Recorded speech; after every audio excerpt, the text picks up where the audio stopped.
It's a video response to "Shall Not Be Infringed" in the Education Where's My Money Going series. I'm going to end up overlapping a couple of the things that Landshark talked about.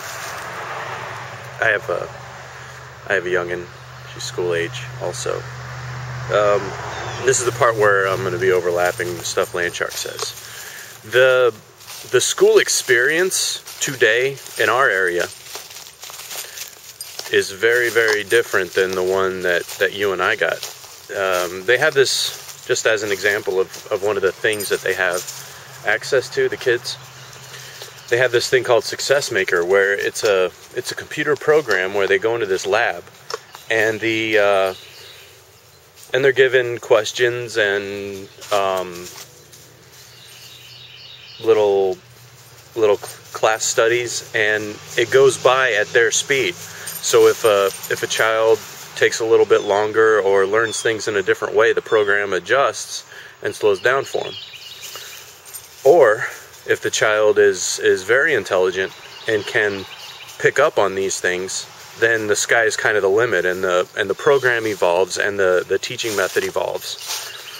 And it's really an awesome thing, and it gives the school a chance to recognize when a child can benefit from different types of education, or if a child's needs are different. It's just so very, very different, dude, than when you and I went in and they'd stuff us in a class with 40 other kids, and they'd be like, well, first grade, we're not quite reading yet till the end of first grade. You know, it's not like that anymore.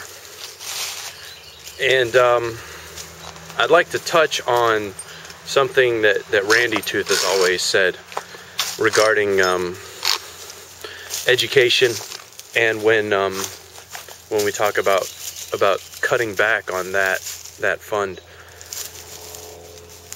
And I'll try to tie it into your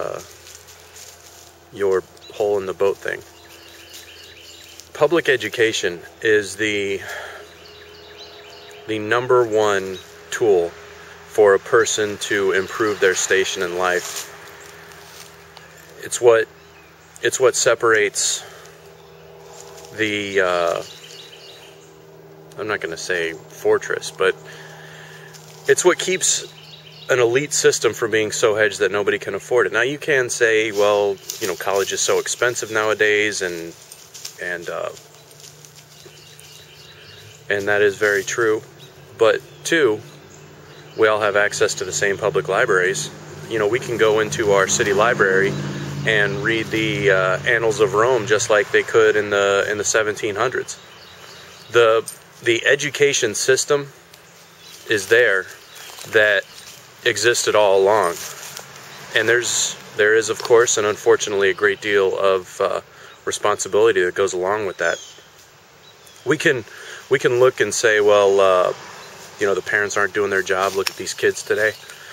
How many of these kids are you actually seeing? You know, we see the ones that make the news.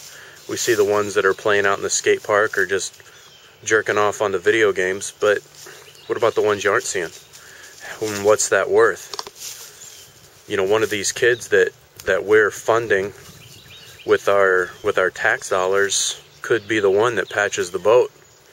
You know what I'm saying? And I really believe that kid's there. And you know, what is it worth? It's damn near priceless. And why is it important to you? Because that child's freedom for education is your freedom.